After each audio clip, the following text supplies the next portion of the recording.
어제에 이어서 오늘은 이윤석 기자의 대선 후보 공약 파보기입니다. 말씀드린 것처럼 두 기자가 교대로 매일 후보들의 공약을 파볼 예정입니다. 선거는 기본적으로 인물 검증과 함께 정책 선거여야 한다는 믿음과 정책이라는 것이 그냥 딱딱하고 따분한 것이 아니라는 믿음도 깔려 있습니다. 물론 그 판단은 시청자 여러분께서 하셔야 합니다만 아무튼 저희들은 최선을 다해 보겠습니다. 자, 오늘은 후보라면 다 외치지만 그게 잘 되지 않는 검경 수사권 조정 문제입니다. 박근혜 정부도 이걸 지키지 못했죠. 이번에는 과연 다를지 따져보도록 하죠. 정치부 이윤석 기자가 나와 있습니다. 자, 이윤석 기자, 이번 대선에서도 경찰의 수사권 독립 문제가 공약으로 등장을 했습니다. 각 후보들은 어떤 입장입니까? 네, 맞습니다. 표로 정리해봤는데요. 결론부터 말씀드리면 모든 후보가 경찰의 수사권 독립을 보장해주자는 입장입니다. 예. 이 후보들의 입장을 잠깐 들어보겠습니다. 검찰이 독점하고 있는 일반적인 수사권을 경찰에 넘기고 경찰의 수사권과 검찰의 그 기소권으로 이렇게 분리하는 경찰이 이제는 독자적인 수사권을 진행할 수 있는 방향으로. 예, 후보의 입장에서는 단지 표수로만 계산을 해봐도 검찰보다 경찰은 엄청나게 많습니다. 예. 그래서 이런 얘기를 하는 것인지, 왜냐하면 그 이후에는 계속 또 제대로 된 적이 없었기 때문에. 근데 우선 수사권을 준다는 것이 무슨 의미인지 좀 쉽게 풀어서 볼까요? 예를 하나 들어보겠습니다. 만약 단순 폭행 사건이 발생했을 때요, 경찰이 1차적으로 조사를 하게 됩니다. 예. 그리고 이걸 검찰로 넘기게 되면 검사가 재수사 여부 등을 검토하게 되거든요. 예. 그런데 앞으로는 경찰이 수사를 해서 직접 수사 종결까지 할 수 있게 되는 겁니다. 예, 후보들 사이에 차이점이 있을 것 같은데 어떻습니까? 예, 맞습니다. 이 보충 수사라는 게 있습니다. 어떤 예. 거냐면요, 이 경찰이 수사한 내용을 검찰이 받았을 때 이거 뭔가 이상하다, 더 수사를 해볼 필요성이 있겠다, 이런 판단이 들 수도 있지 않겠습니까? 자, 여기서 보충 수사의 주체가 과연 누가 될 것인가, 여기에 따라서 후보들의 입장이 갈리는 겁니다. 예, 그러니까 검찰이 직접 수사를 할 수 있느냐 여부죠? 네, 맞습니다. 관심이 집중되고 있는 문재인, 안철수 두 후보의 입장을 살펴보도록 하겠습니다. 예. 네, 보면요, 문 후보 캠프의 정책 담당자는 이 검찰이 직접 보충 수사를 할 수 있다면서 일종의 보완과 견제 성격을 갖고 있다라고 말했습니다. 예. 이 반면 안 후보 캠프는요, 원칙적으로 경찰이 해야 한다고 했는데요, 이 검찰에서는 보충 수사 의견만 내고 보충 수사는 이 경찰이 해야 한다는 거였습니다. 그러니까 어디까지나 수사의 주체는 경찰이 해야 된다라는 것이 안 후보 쪽의 입장인 것 같은데. 예, 맞습니다.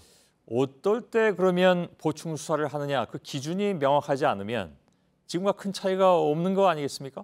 예, 그런 의견이 있습니다. 지금 두 후보 모두 구체적으로 어떤 기준에 의해서 어떤 방식으로 진행을 할 것인지에 대해서는 밝히지 않고 있기 때문에 예. 나중에 정책이 구체적으로 어떻게 공약집에 담길지 좀 더 지켜봐야 할 것 같습니다. 예, 지금 이 두 후보에 대해서만 얘기했는데 다른 후보들도 검경 수사권 조정 방식에 있어서 차이가 있습니까? 네, 조금씩 차이점을 갖고 있습니다. 먼저 자유한국당 홍준표 후보를 보면요, 예. 네, 경찰에도 영장 청구권을 주겠다고 얘기를 했는데요, 이거는 개헌이 필요한 사항입니다. 예. 또 바른정당 유승민 후보는 경찰과 검찰의 수사 부분만 아예 따로 떼가지고 별도의 수사청을 만들자, 이렇게 주장을 했습니다. 예. 이 정의당 심상정 후보 같은 경우도 이 수사권을 경찰에 넘겨주자고는 하지만 단계적으로 일반 형사사건부터 시작해서 넘겨줘야 한다, 이런 입장입니다. 예. 세 사람의 의견이 더 생소한 것들이 더 있네요. 예를 들면 유승민 의원 같은 경우, 후보 같은 경우에는. 예, 맞습니다. 당사자인 검찰과 경찰의 입장 어떻습니까?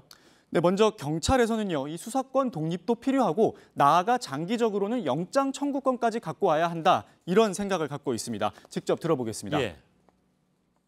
거학 척결을 명분으로 지금까지 수사를 해왔지만은 우리나라의 거학이 척결된 것이 아니라 오히려 부패가 심화됐습니다. 수사권과 기소권 이 두 가지 권력을 한 기관이 독점하면은 이건 반드시 권력남용과 반드시 부패가 나올 수밖에 없습니다. 예.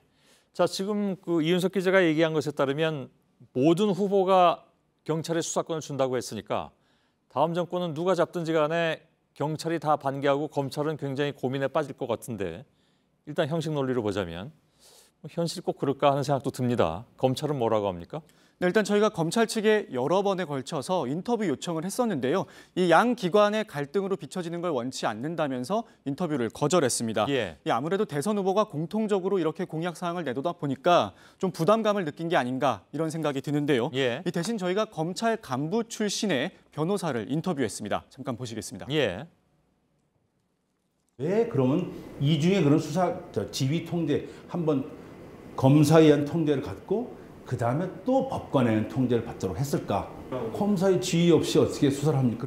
수사 효율과 인권 옹호를 같이 봐야 되거든요. 이 검찰 측에서는요, 이 경찰이 구속영장을 신청한 사건을 재수사해 보니까 진범이 아니어서 석방한 경우도 있었다면서 오히려 이중 장치로서 국민의 권익을 보호하는 역할을 하고 있다. 이런 설명을 하기도 했습니다. 예. 매번 대선 때마다 아무튼 검경 수사권 조정 약속은 단골 공약인데 아까 말씀드린 대로 지켜지지 않았잖아요.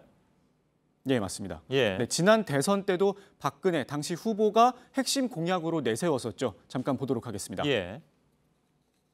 수사와 기소의 분리를 목표로 하되 우선은 경찰 수사의 독립성을 인정하는 방식의 수사권 분점을 통한 합리적 배분을 추진하겠습니다. 네, 예. 이렇게 말은 했지만 정작 지켜지지 않았죠. 때문에 이 선거 때만 11만 명에 달하는 경찰관의 표심을 기대하고 이런 공약을 내걸었다가 결국 당선 이후엔 검찰 권력의 눈치를 보는 것 아니냐 이런 비판이 나오기도 합니다. 예.